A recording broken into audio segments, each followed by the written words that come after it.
Assalamualaikum warahmatullahi wabarakatuh. Perkenalkan, nama saya Jafar Rozal Hamanasi Tompul dengan NIM akhir 149 angkatan 2023, mahasiswa program studi ilmu hukum Universitas Muhammadiyah Malang. Pada kesempatan kali ini saya akan mepresentasikan materi mengenai teori tujuan negara. Negara merupakan organisasi kekuasaan yang dibentuk oleh sekelompok manusia yang hidup dalam suatu wilayah tertentu dan memiliki tujuan yang ingin dicapai bersama. Keberadaan negara bukanlah tanpa alasan. Sejak dahulu, para ahli telah berusaha menjelaskan mengapa negara dibentuk dan apa tujuan yang hendak dicapai oleh negara. Dari pemikiran para ahli tersebut, lahirlah berbagai teori tujuan negara yang menjelaskan fungsi dan peran negara dalam kehidupan masyarakat.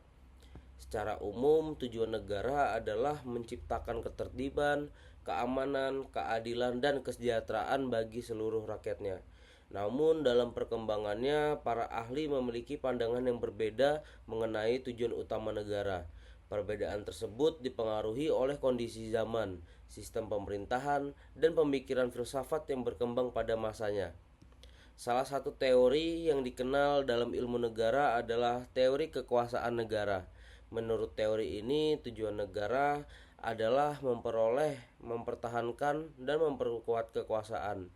Negara harus memiliki kekuatan yang cukup agar mampu menjaga ketertiban, mempertahankan wilayahnya, serta melindungi diri dari ancaman baik yang berasal dari dalam maupun luar negeri. Dalam teori ini, kekuasaan dianggap sebagai alat utama untuk menjamin keberlangsungan negara. Tanpa kekuasaan yang kuat, negara akan sulit menjalankan fungsinya dan menjaga stabilitas kehidupan masyarakat. Selain itu, terdapat teori negara kesejahteraan atau welfare state. Teori ini berkembang seiring dengan meningkatnya tuntutan masyarakat terhadap peran negara. Menurut teori ini, negara tidak cukup hanya menjaga keamanan dan ketertiban, tetapi juga harus aktif meningkatkan kesejahteraan rakyat.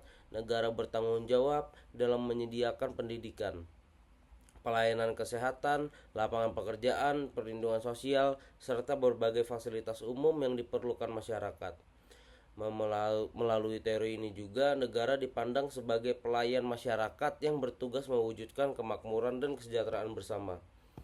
Kemudian terdapat pandangan dari filsuf Yunani kuno, yaitu Plato. Menurut Plato, tujuan negara adalah mewujudkan kehidupan yang baik dan adil. Negara harus dipimpin oleh orang-orang yang bijaksana dan memiliki pengetahuan yang tinggi agar dapat menciptakan masyarakat yang harmonis. Plato berpendapat bahwa keadilan merupakan unsur yang paling penting dalam kehidupan bernegara, karena tanpa keadilan akan muncul berbagai konflik yang dapat mengganggu ketertiban masyarakat. Selanjutnya, Aristoteles.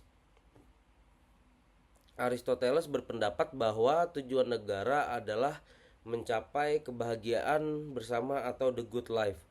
Menurut Aristoteles, manusia adalah makhluk sosial yang tidak dapat hidup sendiri. Oleh karena itu, negara dibentuk untuk membantu manusia mencapai kehidupan yang lebih baik, lebih aman, dan lebih sejahtera. Negara harus menciptakan kondisi yang memungkinkan setiap warga negara mengembangkan potensi dirinya secara maksimal. Selain teori-teori tersebut, terdapat pula teori perdamaian dunia yang dikemukakan oleh Dante Alighieri. Menurut teori ini, tujuan negara tidak hanya terbatas pada kepentingan rakyat di dalam negeri, tetapi juga harus berkontribusi dalam menciptakan perdamaian dunia. Negara harus menjalin hubungan yang lebih baik dengan negara lain dan bekerjasama untuk menjaga stabilitas internasional. Dalam era globalisasi ini, teori tersebut menjadi semakin relevan karena berbagai permasalahan dunia memerlukan kerjasama antar negara juga menyelesaikannya. Dalam konteks Indonesia, tujuan negara secara resmi tercantum dalam pembukaan Undang-Undang Dasar Negara Republik Indonesia tahun 1945 alinea keempat. Di dalamnya disebutkan bahwa tujuan negara Indonesia adalah melindungi segenap bangsa Indonesia dan seluruh tumpah darah Indonesia, memajukan kesejahteraan umum, mencerdaskan kehidupan bangsa, serta ikut melaksanakan ketertiban dunia yang berdasarkan kemerdekaan, perdamaian abadi, dan keadilan sosial. Tujuan negara Indonesia tersebut menunjukkan bahwa Indonesia tidak hanya berfokus pada perlindungan dan keamanan, tapi juga kesejahteraan, pendidikan, dan perdamaian dunia. Sebagai penutup, dapat disimpulkan bahwa teori tujuan negara merupakan teori yang menjelaskan alasan dibentuknya negara dan tujuan yang hendak dicapai dan dalam penyelenggaraan kehidupan bernegara. Beberapa teori tujuan negara, masing-masing teori memiliki pandangan yang berbeda, namun semuanya bertujuan menjelaskan peran negara dalam menciptakan kehidupan yang tertib, adil, aman, dan sejahtera. Demikian presentasi mengenai teori tujuan negara yang dapat saya sampaikan. Wassalamualaikum warahmatullahi wabarakatuh.